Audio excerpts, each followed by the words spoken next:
Sounds good. So welcome to the Church Voice Podcast here at Christian Center Church. I'm Pastor Spencer. This is Pastor Tyler. What up? All right, and it is just us this week, and we are in a brand spanking new studio. All right, Yeah. It's not just our studio. This is where we record other things for the church, but this is our little corner. This is a nice spot, man. It is. Yeah. It is. It is our corner, isn't it? It is. It is. You know, this is. And it's cool because this is the only corner that's really set up right now. So it's like, I feel kind of special. So, but we've been kind of on a break. We put out some older episodes, really good episodes, but episodes from before we started on the podcast platform. So the last 3 weeks we've been talking about the discovery of gifts, the development of gifts. What was the first? Well, distribution. The distribution of gifts, as God being the gift giver. And so we've kind of just we've had those conversations and put those out the last 3 weeks. Yep. So enjoy those. But this week we want to get into a brand new series of conversations, and we wanted to start with just us two. Yep. As weird and as awkward as that may be for us, it is. For us, it may not be awkward for you guys, but it's weird for us because we're so used to having someone on. Right. But I think as we kind of developed this idea and this thought, it was like, hey, let's start this first episode off with just us. So set the tone. Yeah, we're gonna set the tone. So before we get into our subject, let's set the tone with something personal. How's your week going? My week's going really well, man. Yeah. For sure. Yeah. We had some of my family in town. Mm-hmm. I'm from Georgia, Mm-hmm. and then they left, and my sister stayed. Yeah. Has been keeping PJ. All of that. I done went and got did up today. Yeah. From RGs Barbershop. Okay. All right. Okay. I see you looking sharp. Yeah. I see you looking sharp. Okay. Yeah, for sure. Yeah. And let me just go on ahead and hit this because our our graphic. I don't know. There we go. Don't hit play. Whatever you do. Yeah, for sure.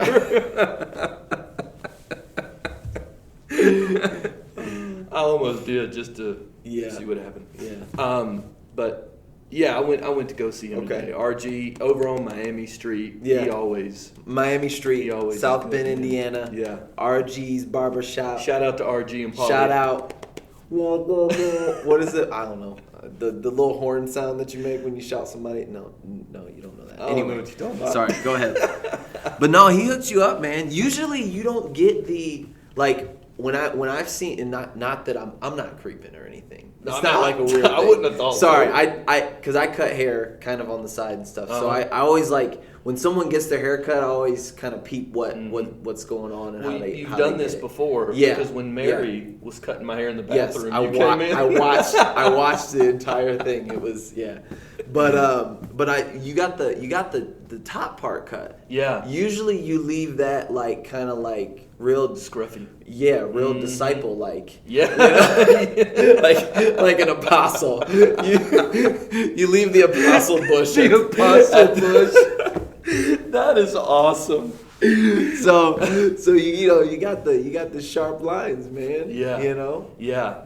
I did. I mean, I do usually kind of keep it wild. Yeah. And the reason why I do that is because I know myself. Right. And I know I'm not going to shade this joker till I go see him again. Exactly. So if it's going to end up looking wild, just start off looking wild. Hey, leave it a little bit wild. Just so leave it a little bit wild. Yeah. I feel and it kind of fits my personality too.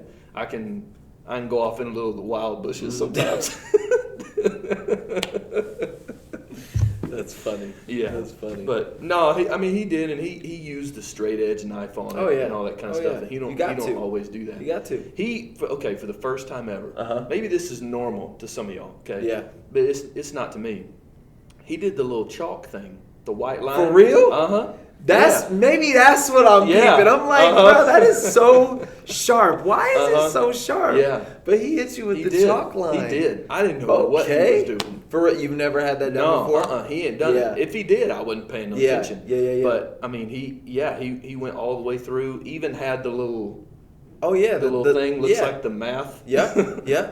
thing. Yeah. You know what I'm talking about? Yeah. But he put it up there and then drew the line and then went through. He hooked you up. Yeah, he did, man. So what did you say? You said, "Hey, do the beard all the way this time." I did. Like, yeah. I told him make sure to keep it high and tight. Yeah. High and tight, sharp. Yeah. Those kind of things. Yeah. I told him the hard part on the hair. For real? I mean, I don't do that kind of stuff. I really don't. It looks nice, I'm not, dude. It does. Yeah. It does. Yeah. He does very well. Yeah. I'm always nervous when a barber goes to cut my hair. Because it's different than the usual barber style. I'm gonna be real with you. All right. So the barber's always nervous when they go to cut your hair.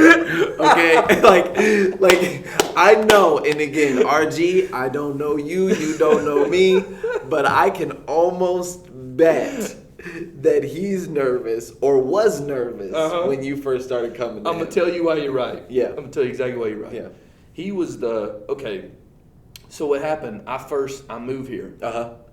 And I'm thinking, I'm going to see someone's beard who I respect. I'm going to ask them where they get it done, and I'm going to go there. Yeah. So I see Dion. Yeah. What's Dion's last name?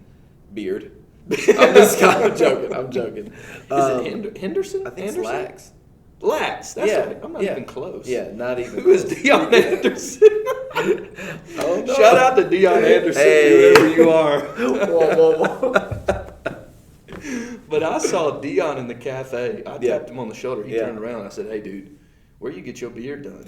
Hey, he does have like a hardened type he thing does. going on. He does. Yeah. So Dion told me where he goes to RG, told me when he goes. Yeah. So I went purposely when Dion was there.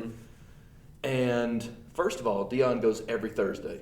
That's why he looks so good. I mean, you got to go that every much Thursday. if it's gonna look that good. Yeah. But I went in there and talked to RG, and I go, "Hey man, can I get a haircut?" He goes, "For real?" And I was like, "Well, yeah, dude. Yeah. What? Hey, that is a scary thing. That's like, for real?" Because look, this ain't Supercuts. This ain't Vogue Beauty College. This is RG's Barbershop. It's like, you know what I'm saying? Man. Like, and it's not a black and white thing, but it's just like it's a texture thing. It is. Like, and when you're used to, as a person who aspires to cut hair more often and do it well, it's scary when you get a different texture. Yeah. It's like, dude. Well, you just go and look on his walls. Yeah. And it's like, don't nobody look like me on those walls. Not at all. Because it's not normal. So then I took me, my two brothers, and my dad. Yeah. He was shook. All went together. He was so shook. I know he was shook. He told me afterwards, he was like, "Hey, your family's really cool." I was like, "Thanks, man. Appreciate it." Yeah. He goes, "I was really nervous when 4 white people walked up here to cut their hair." That's 4 heads. That's like, it's like an anomaly. You know what I'm saying? You gotta understand, when you're cutting like coarse texture all day, every day, and you've got 4 white people's heads all in a row. It's like, that's a high pressure situation, man. Yeah. But then that's how you know he's so good. Oh, yeah. He can cut anybody's hair anytime, any way you want it. Yeah. And he does a good job. Yeah. So shout out again to RG. RG on Miami. I did not know that conversation was going to go that way. It's a real conversation to be had. Yeah. It's a real conversation, but yeah, that's awesome though. Why do I didn't mean to have that right there. People staring little lines. Yeah, like what's that? What's that on the thing? But yeah, no. My day's good. Thanks for asking. Yeah. Well, I figured you'd follow up with it. No. I really nothing too exciting for me. I do need a haircut now that you're talking about haircuts. Yeah. But I cut my own hair. So you cut your own? Yeah. Really? Yeah. That's impressive. Yeah. I got the curls going, so I kind of let those ride. And I had a scary thought this morning though. It kind of and I remembered Pastor John's voice when I had the thought. But I was like, man, because like I was washing my hair or whatever, and I'm like, what if I did the dreads again?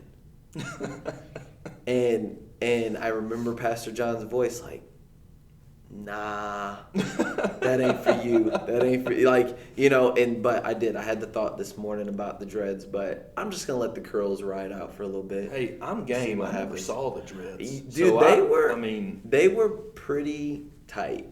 They were pretty, because I've never even seen a picture. Well, because they were like, and I think I got one on like my old Facebook that got hacked or whatever, but they were like free-form dreads.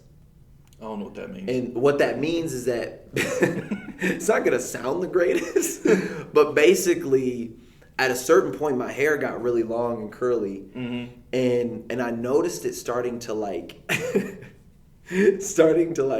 nap up in the back. And what I mean by that is, like, you know when like a dog gets matted? Yeah.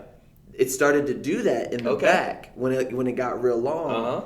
And I was, you know, getting it out for a while, and then there was one here, and then there was one over here, and like they just started popping up. So after that, I just let it be, and I would just get in the shower and I would just shake my head in the water, really, and like maybe run some shampoo on it every once in a while. But like for the most part, I did not twist those dreads. I did not like shape them. I did not like part them, anything like that. They just grew.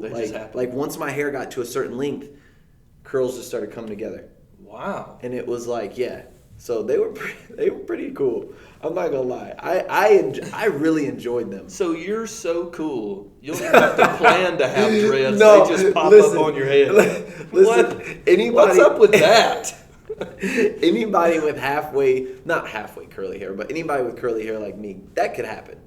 Well, I mean, I don't know. Like, just dreads popping up. Yeah. I don't know. And only thing I had to do was like pull them apart every once in a while. So instead of having like a big fat flat like beaver tail dread, I had to like pull them apart. You know, but other than that, yeah, they just kind of did their thing. Yeah. And it was that ain't normal. And y'all, that ain't normal. Is it normal? People's dreads don't just pop up. If I let my hair grow out, I'm gonna have a mullet. Yeah, it's gonna be rough. It's gonna be rough. And like it's gonna be party in the back.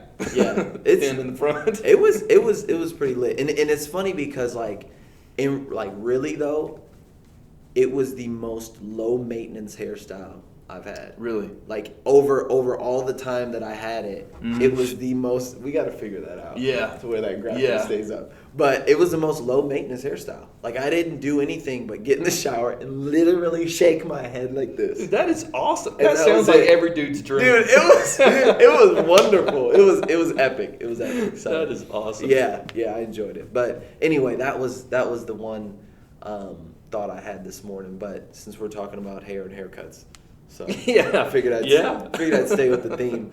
I gotta see that. Yeah, no, miracle dreads. I'm and again, I'm gonna ask my wife, and of course, if I ask Taylor, she can be like, yeah, babe, yeah, just do it again, you know, and because I know she'll encourage me, so I didn't even share the thought with her this morning because she'd be like, I'll do it too, and sorry, we're gonna get into the topic, but she always wants to do dreads. Really? And then when she starts them, she hates them. Really? Because it's a process. Like, you start short and and especially if you're actually twisting them and stuff. Yeah. You start short and it's like kind of like uncomfortable. You don't really like it until you get some length. And length takes like a couple years to get some real length. On your hair when you're doing dreadlocks. So she always bails out, and I'm like, because every time I'm like, yeah, if you do it, I'll do it. Yeah. If you do it, look, we can all have dreads. We can give Reese and Riley dreads. We can give we can just be a dreadlock family. You know what I'm saying? So awesome. And she just so that's an ongoing thing. But I know if I tell her, she's gonna be like, grow. She'll be like, let's do it. Let's do it. We'll do it together. Yeah. That's so funny. Yeah. I actually think that is a good metaphor for starting our conversation.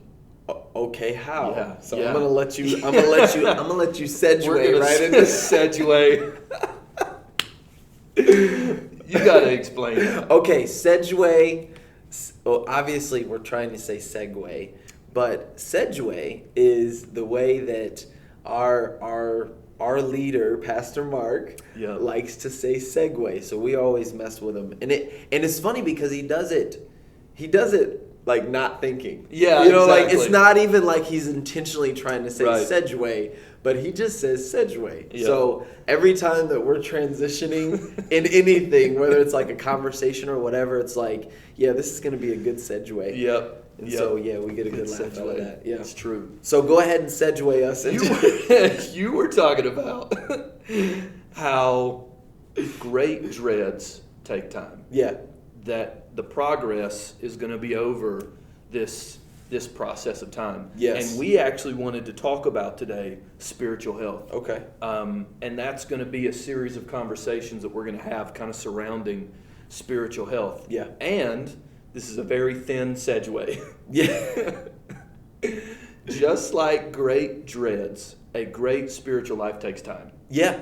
It takes time. It does. And it's the same kind of progress over a process of time. It really is. I mean, it is. It does. It is. And Wes gave our staff devotional this morning, and he was even talking about that we don't just wake up and become these spiritual giants. We don't just we don't get saved and just immediately turn into who God wants us to be. It takes time. Yeah, and again, I'm already getting situated for the because it's but like, and I think that's a good place for us to begin to talk about spiritual health. Whoa, party foul. Doing the podcast, honey. I love you. All right, dreads. Sorry. We're gonna put that down. But yeah, no. So, and that is something that is so difficult to get a hold of. Yes. And that is like a constant reminder of, okay, it's a process. Okay, it's a process. Okay, it's a process. And especially when you've heard from God, you know God, you are reading his promises and his purposes and his plans for your life, and he's speaking to you and downloading things, and all these different things are happening. At the end of the day, he can tell you this big grandiose thing, right? But at the end of the day, there's a long road to get there. And I think that's a good place to start, right? Our conversation about spiritual health, right? For either the young believer, the older believer who feels like they've heard from God, right, or whatever that looks like. But I think that's a good place to jump off from. Yeah, because you hear a lot of worship songs or a lot of sermons and stuff like that where the person who is communicating whatever message it is, they often talk about going back to right when they were saved. Yeah. And they always talk about the fervor and the passion and the sincerity and just the beauty and the bliss of that time. And while that is a beautiful sentiment, and while it should always be a passionate relationship with God, it should always have some of those qualities. The reality is it's just not like that. Right. Relationships, they just don't work like that, both with him and with each other. I mean, when I met Dentine, the same bliss was there. Yeah. I mean, the same. For her fervor. Or you? I'm just for her. No, I'm just kidding. Go get me in trouble.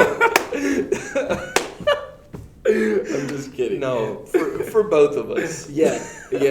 But, I mean, it's just that way. Right. It's the same thing when you go into a new job. I mean, when we moved here, I started working here, I was like, I mean, there is no greater place than here. Now. Yeah. I mean, because we're just, and right after we're saved, that's the strongest that I've ever felt it. I will say that. Yeah. But, those things, they take work and they take time. Yeah. Because that bliss ends up turning into maturity. Yeah. And the problem is lots of times when I don't feel the same level of bliss or emotion, and emotion's not bad, but we don't always feel it at the same plane. But when I don't feel those things, it makes me feel like I'm apart from God. Yeah. And I think that that's a lie. I want to sit there for a second, because that, and it's funny that you just said that, because and call it immaturity. And because I even in my prayers today, I said, God, forgive me just for my lack of maturity. Right. Because I think what happens is that we want to accept, like the bottle feeding, but we don't want to accept the meat of maturity. Right. You know what I'm saying? Right. And like that, but at the end of the day, God is not apart from us. Right. Even though it's not this like, this like right. overwhelming, feeling right. every day. Right. And I think that there's, it's the difference between, feeling and commitment, yes. And feel like, because again, we're talking about like, if you talk about a relationship, yep. Because at the end of the day, when you talk about healthy spirituality, you got to talk about relationship as well. Right. And when you talk about a relationship, at a certain point, a relationship goes from, and it's not to say that like love goes out the window or right. excitement goes out the window right. or whatever goes out the window. But in the beginning, it is just like straight up emotion. It's easy. It's easy and it's emotional. Yeah. But at a certain point, it becomes commitment. Yes. And it's not to say that like our relationship with God becomes work, but we have to work at it. Right. And I think that's the important thing to remember. Yeah. And I know for me it's like God, I felt it even yesterday, and even as I prayed in our prayer meeting yesterday, it was like God is like, keep fighting. Yes. Like it's like, you know what I'm saying? Like right. you are on the battlefield now. Right. Keep fighting. Right. There's it's not this sit back and relax right. type thing. Right. Keep fighting. Right. And he wants you to put the work in. Yeah. You know what I'm saying? And that, but all labor bears a profit. Right. All labor in prayer, all labor in the spirit bears a profit. It does. And in that same line of thinking, I've been thinking a lot about endurance. Finishing. Yeah. Because you see, and I know this hits home for us. You see a lot of pastors who are just a few steps ahead of us in terms of age, in terms of experience, in terms of those kind of things. And we see so many of them not make it to the end. For whatever reason that they fall. It's not always sin either. Yeah. Sometimes it's just being tired. Right. I mean, there's that thing's got me like, I'm like flinching. I'm so scared to hit a button while it's just like that. Okay, I just hit a button, it didn't do anything, so. You better hope. Every once in a while, I know. So there's other photos on this flash drive. Yes. Nothing crazy, but like we don't want random photos to come up on the screen. We don't want random photos of Wesley Lance to appear on this TV screen. As much as we love Wes, yes, and I think he would appreciate the notion that those pictures of him as a little kid. Yeah, maybe we should just go through it. Give some commentary. That'd be awful. Oh my god. Oh man. Okay, so I can hit a button every once in a while and keep it going. Yeah. So I'll just try to remember to do that. Okay. I'm not gonna hit a button then. We'll just have to wait for the screensaver to come on. Okay, pause. Young Wes has just popped up on the TV screen. For those who are listening, sorry, we're losing it. We're losing it. Sorry, Wes. Oh, I did my best. Yeah. Anyway, I've been thinking a lot about endurance. Yeah. And what it takes to really finish strong in life. Yeah. Paul talks about I've ran my race, I've kept the faith, I've finished strong. And I've been thinking a lot about the qualities that a person, and I mean really taking it personally, me. What qualities do I need to have to be able to finish? Yeah. Because that's a big concern. I think it's a big concern for every Christian. Yeah. Pastor or minister or not, it's a concern as to how to finish. And to me, like my emotions are extremely low on that list as far as the qualities that I have to have and to be able to finish. Because early on, I think emotions would be high on the list. Right. We would talk a lot about passion and fervor and those kind of things, and that's important. Yep. It's important to have that. Yeah. But it's not at the top of the list anymore. Yeah, I think, two things. To go off that last thought, without faith, it is impossible to please God. So I think that, yes, emotions become low on the list and faith becomes top of the list. Yes. Because without that, it is impossible to please God. And I remember, and it still is. And it is still, and it's, I believe it's a godly fear. And it's a right, I believe it's right thinking, and maybe I'm wrong, but one of my biggest fears and concerns is exactly that, and that's falling off. Yes. And that was one of my biggest prayers when I first really came to the Lord and got filled with the Holy Spirit and began walking, and the Lord spoke to me, and I just leapt out in faith, and obviously that led to where I am now. Yeah. But I remember so early on, God, I don't, because I had tasted one time before and turned away again, and then I tasted and I turned away, and then and it's and I'm like, God, this is different, and whatever has to happen, whatever you've got to do for me to stay committed to you, do that. Yeah. And I think sometimes that separation from emotion and not feeling, you know what I'm saying, but that maturity aspect is what has to happen in order for me to stay committed. Because if my relationship with Jesus is based on how I feel, it's this life is going to mess that all up. It is. It's going to destroy us. Yeah. Any of us. Doesn't matter who we are. Yeah. If we live that kind of roller coaster existence. And it was we're just not going to be able to I'm a super emotional individual.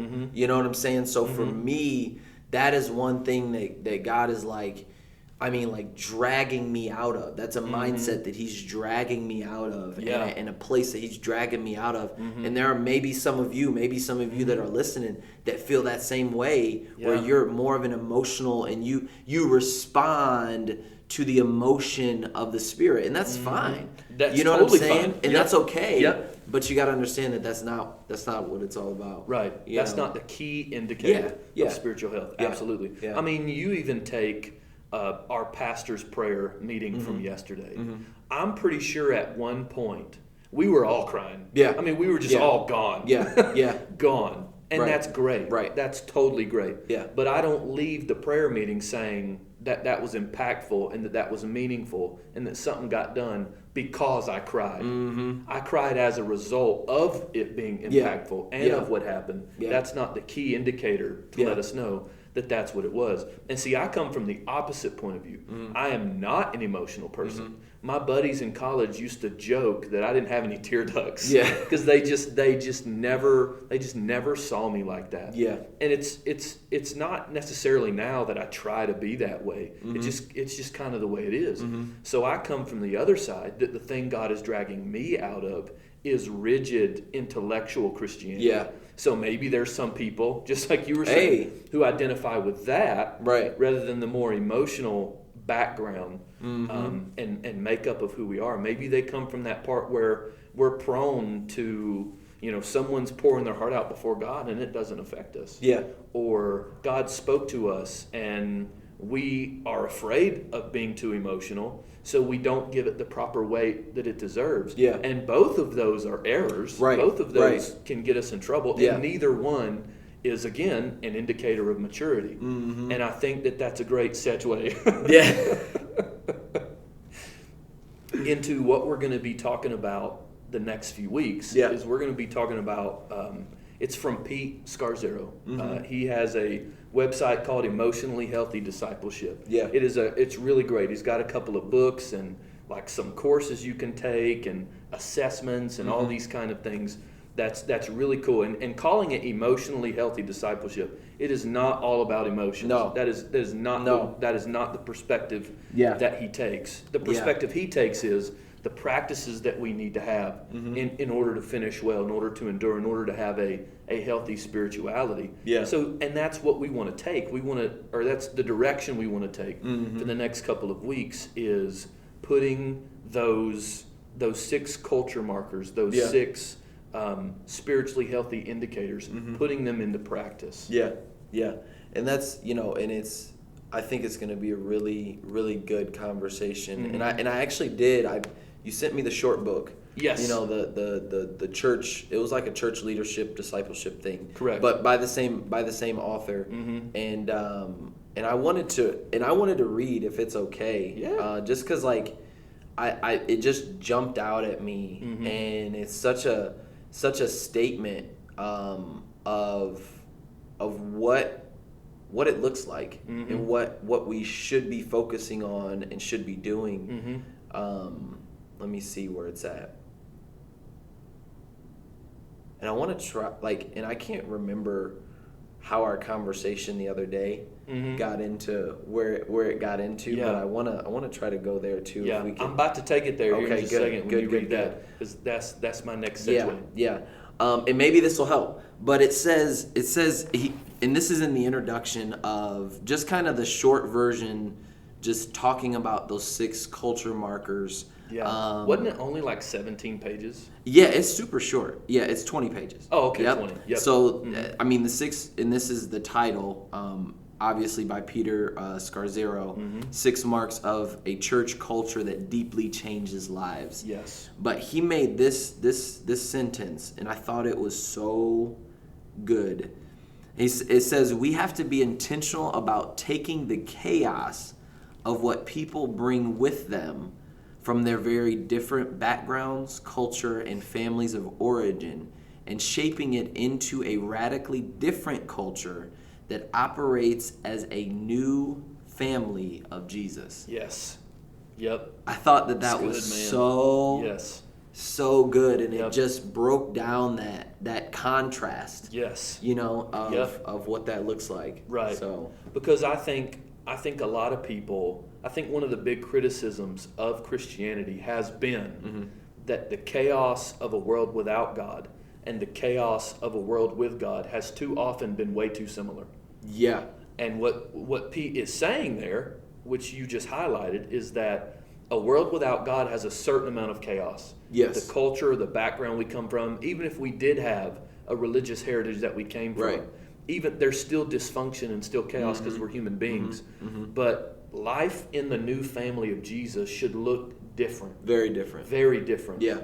And it's not that it'll look perfect, okay? We just talked about that we're all works in progress and that maturity takes time. Yeah. But we should be heading in that direction. Yeah. And as long as the church has existed, to see where we are in our world and to see where the church culture is at large, I think that there's some of these spiritual health signs that we've been missing as to get to the point. And I think one of the things that's brought that up recently is this cultural moment that we're in. Yeah. That it is a perfect storm of a variety of issues that have all hit us at the same time. Right. I mean, you talk about COVID-19 as a big one, but then you talk about racial tension, you talk about political tension, you look at the hurricanes, there's 2 heading for Florida right now. Yeah. I just saw that today. I mean, there's all of these things happening, not just in America, but even around the world. 2020's just been a hard year. It's been crazy. It's been crazy. And it's these moments, and Pastor Gary said this yesterday, that this is the seasons where the church should shine rather than shrink back into the same chaos. Yeah, and I think that really what I feel, and we talked about it a little bit the other day as we prepared for this conversation, but like you said, it is a sign of that spiritual unhealthiness, right? And again, and this is not a we and them conversation. Right. This is a we conversation. Yes. Because I'm involved in that, and I've experienced the same things. Even now in this season, I mean, you got so much rhetoric and so much stuff and so many agendas going out, and what happens is that people again, like even myself, but we as Christians, when we're unhealthy emotionally and spiritually, even if we think that we are, right, we will find ourselves attaching ourselves yes, to really what the world is feeding us. Right. Whether that's an agenda or whether that's a cause or whether that's a, whatever it is. Right. I mean, you can go anywhere with yes. that. But we find ourselves attaching ourselves to that, but yet stamping ourselves as Christians right. still. Exactly. But yet our entire spiritual life is built on that. Exactly. And our entire spiritual existence is built on that, and those, the videos and the commentaries and the things that we read and the articles, those become our devotions and our prayers and our whole spiritual existence becomes those things. Yes. All the while we're going to church and we're fellowshipping and here's the thing, you'll know by the conversations that you have. You'll know by what you're talking about. You'll know by what comes out in your friend groups and you'll know what you're really worshiping. And to me that's extremely unhealthy. And I'm self-examining as I'm speaking these 100%. things. Because there's things that even I'm attached to right now that I'm like, why? Like why? And I realize that a lot of it is because of my own emotional and spiritual lack of maturity and unhealth. We have to be honest about those things. Yeah, we do. And it's a very real thing. It is. You're 100% right. And how our I'm just how our culture is cause driven rather than value driven is because the cause is always changing. Because and I just named several of those waves that kind of hit all at the same time, and there's so many others that fit that category. But it's a different cause every day. Every day, everybody's putting their impassioned pleas for whatever this is. And just like you said, I get wrapped up into it. And so one of the ways that I try to self-examine myself is, that's a weird statement, self-examine myself, whatever. One of the ways I try to examine my own life and my own heart is saying, I know I'm being cause-driven. If my level of inspiration changes every day based on how the day goes and based on what everybody else is doing. So if one day I'm crying out for justice over some injustices that have been happening, and the next day I care nothing about it, I'm cause driven. I'm not value driven.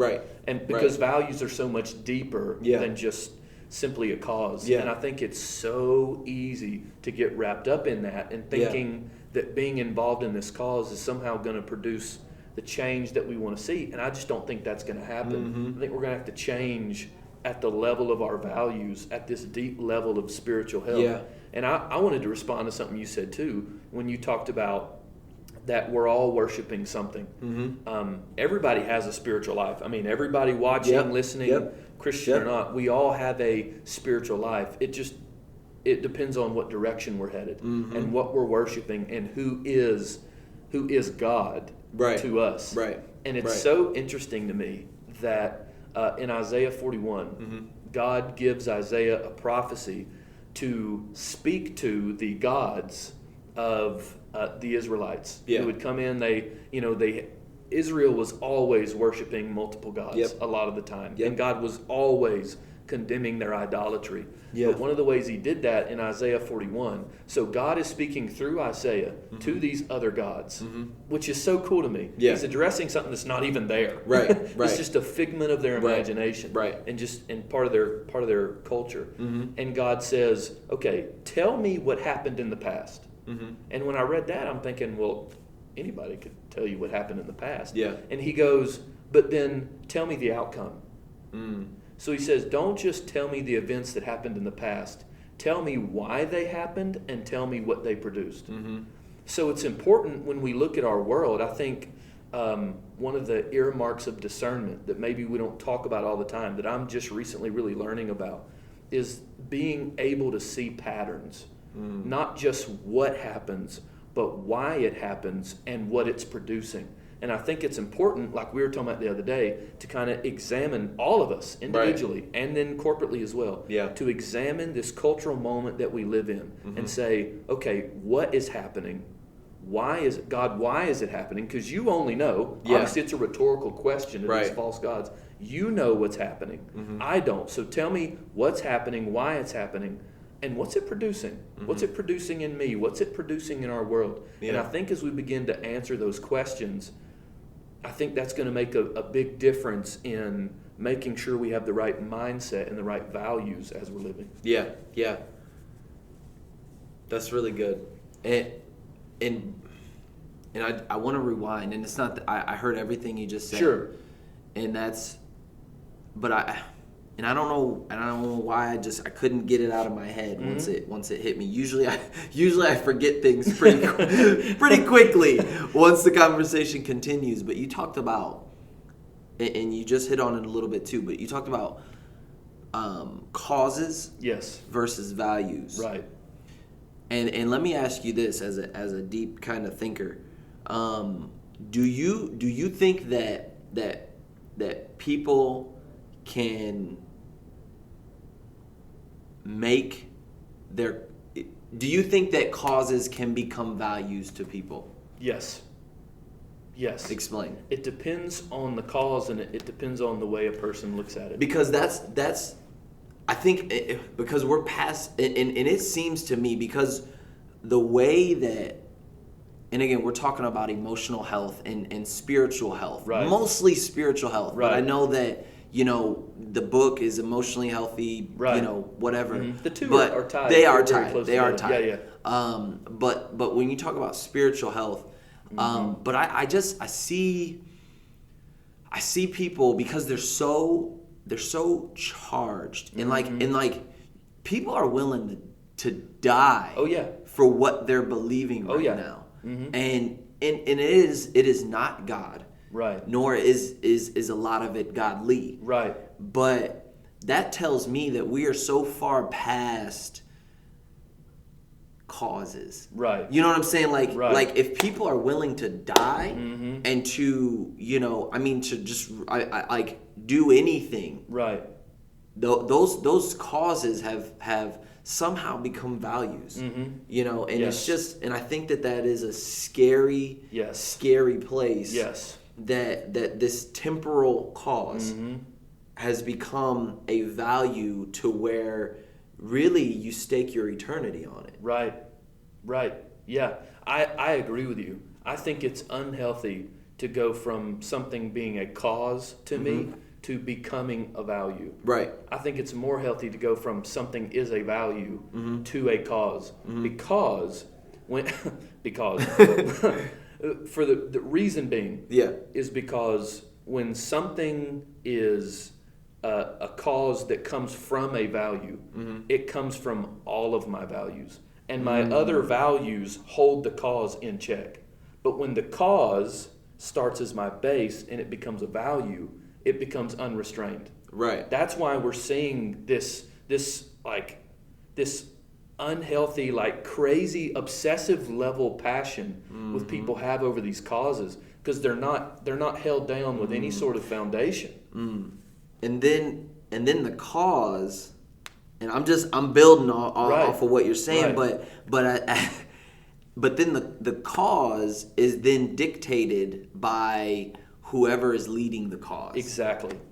Because there's no real foundation to it other than the people who are leading the cause. Exactly. And the charge that you're behind. Yep. And and at the point of that cause becoming a value to you, they can really lead you wherever they want to lead you. Exactly. And that's a scary place to be. Yes. Because in reality, you're a slave to that thing. Exactly. Exactly. You know, you're not free. Yeah. You're not free on the firm foundation that is your values. You're, like James said, you're a double-minded person. Yeah. Who he said is like the waves being tossed back and forth Right. in the sea. I mean, Right.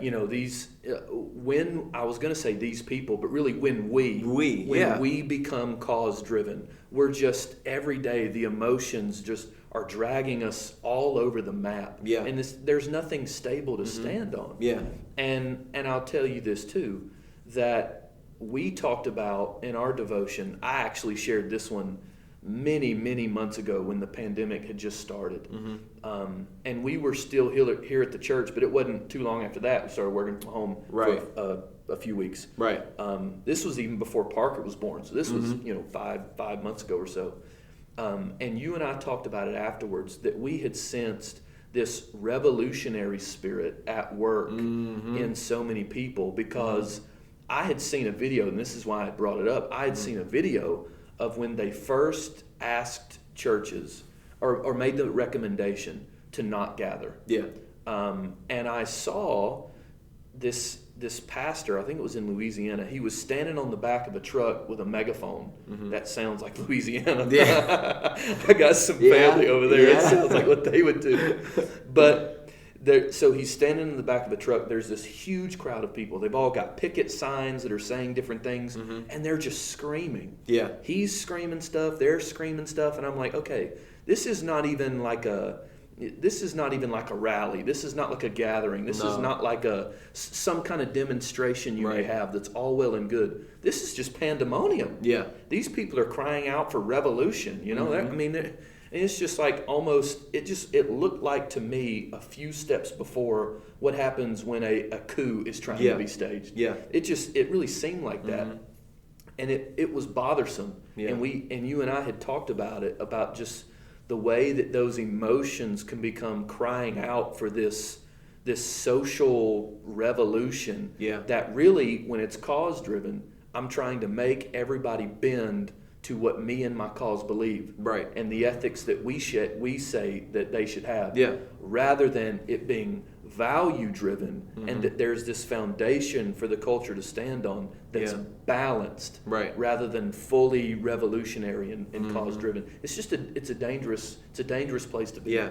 Well, and that's where you get irrational. And again, like you said, you get charged up and you get emotionally charged, and and you react, and and all these different things. Even when you talk about like the mask thing and the mandate and stuff like that. And it took some tough conversations, like with Pastor Scott and everything, and even with, I think we even talked about it a couple times, but even like the mask thing, it was like, and even tough conversations with my wife, because I was not for the masks, and she was all about it. I'm cool on both sides, you know what I'm saying? But we weren't. We didn't like the whole mask thing when it first came out, and understandably, but at the same time, we had to have the tough conversation of, okay, yes, this is not cool, especially the last mask mandate, but we had to have the conversation, like, this is not cool. It does violate some things. It does make me feel like whatever it makes me feel like. It does poke at my pride and blah blah blah. As an American, whatever it is, I'm with that, and I agree. I agree with that. Yep. But the conversation had to be had that at the end of the day, we are Christians before we're Americans. Right. Like, our Christianity and our faith in God and in Jesus Christ comes before our American causes. Right. Because at the end of the day, and maybe we should kind of slow up the conversation here, because we can go some places. Right. But at the end of the day, our American values are, yes, American values, but they really, if you are a Christian, and this is I'm going to be very firm on this statement, but if you are a Christian, our Americanness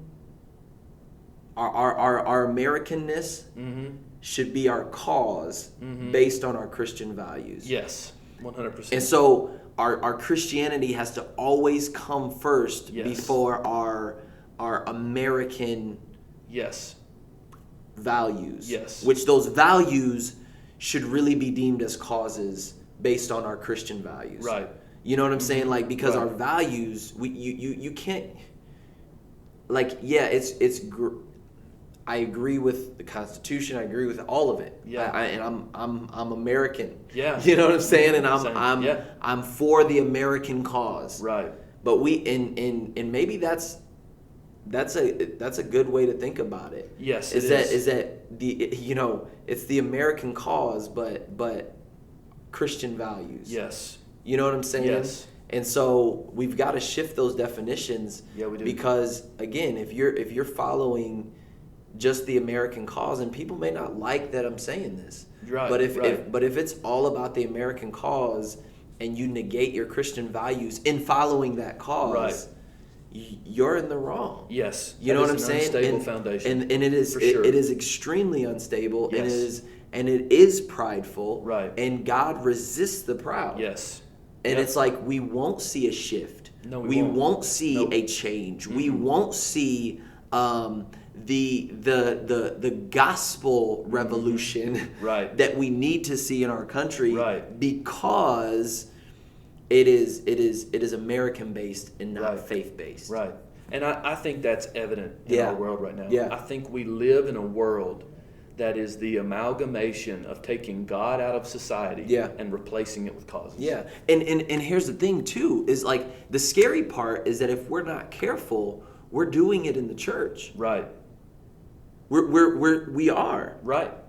And churches and believers and are so cause driven. Yes. Under the guise of Christ. 100%. And we have to shift that. Right. And we have to shift that. And honestly, I think for right now, for the time that we're living in and for the culture that we're surrounded with, that's the shift that has to happen. Yes. Is that we have to shift our mindset to going back to straight Christian values before any other causes. Right. And we can't and I kind of lost my track there, but I just see people and I see us just getting so wrapped up in the wrong things. Yes. And again, we put it all under the same umbrella, right, of faith and Christianity. Right. And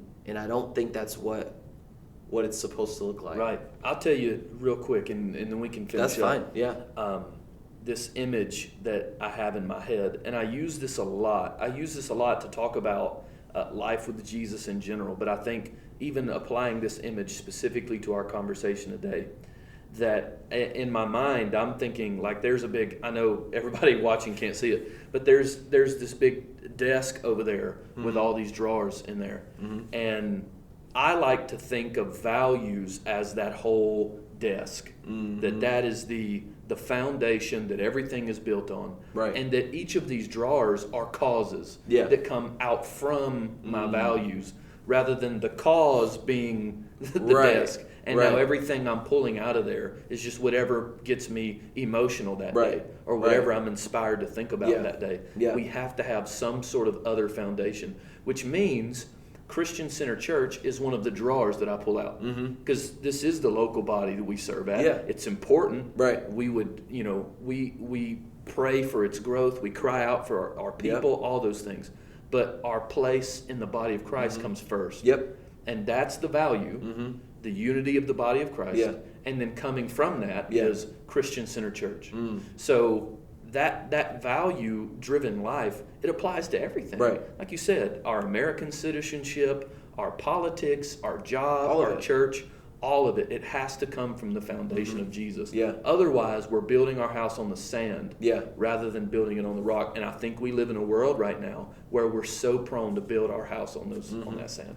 And what I love about that example is that the drawer has to fit into the desk. Yes. Your cause has to fit. Yep. And it doesn't. It can't just kind of fit. Right. It can't just fit the way you want it to. Like when you think about a drawer in a desk, and I'm looking at the desk right now, but there's not a lot of gap. There's not like the drawer fits perfectly. Perfect fit. Yep. Into the desk. Seamlessly. So our causes have to fit perfectly into our value of Christianity. Right. And that means emotionally and spiritually. Yes, it that does. means how I respond emotionally to that cause has to fit perfectly into that value of Christianity. Exactly. And I think that's what's getting messed up. Yes. That's what's getting messed up. Yep. And we're trying to fit drawers that do not fit. Right. And it's like that's the only way it works. Yep. And it's like you can't fit a drawer from another desk into that one. Right. If it's not the same desk, it's not going to fit. Not going to work. And so we cannot fit a cause that is, and we're still digging, but like we can't fit a cause that is built for another value system into our Christian life. Exactly. Yep. And there's in almost a majority of the causes that the world will feed you is cut for and from a different value system. Correct. And we have to be humble enough to let that be okay. Yeah. That if I'm passionate about a cause, but it doesn't fit my Jesus-centered values, then I have to be humble enough to say, okay, God, that must not be right. Mm-hmm. It must not be the way that you want me to go. So I have to lay it down. Yeah. And that's hard. Yeah. That's hard. It is we got to do difficult. it. It is difficult. Mm-hmm. Mm. I could keep going. I know. I know. I'm all fired up. But we've got a couple weeks of this conversation, and I have a sneaking suspicion this is going to go in some very, very good ways and some very helpful ways for us and for everybody listening. Mm-hmm. But listen, guys, thank you for tuning in to the Church Voice podcast. We are going to wrap it up for today because again, we could keep going. But we want to make sure that you guys can get on about your day and just let this sit, let this rest, because I know that I will, and I know we say that at the end of every episode, but I mean, man, there's so much there. Yes, there's so much there, for sure. But listen, we've got 6 culture markers, again, by Peter Scarzero, and we want to go over those 6 culture markers with you guys. I believe Pastor Mark is going to be with us next week, but we'll see. But honestly, we've just enjoyed this conversation. We pray that you're blessed by it. Share this with somebody, because this isn't just like a random subject or a random conversation. I believe that this is a right now conversation, and someone needs to hear this right now. So we just encourage you guys to share this with somebody, and take a look at your value system. And take a look at your causes and take a look at your heart. And again, I know that's something that we're doing for sure. And but listen, enough said. We look forward to being right back here 2 p.m. next week. Like us, follow the podcast, whatever you got to do. Again, we're at Christian Center Church, 530 East Island Road, South Bend, Indiana. But we love you guys, and we will see you right here next week. Peace. See you.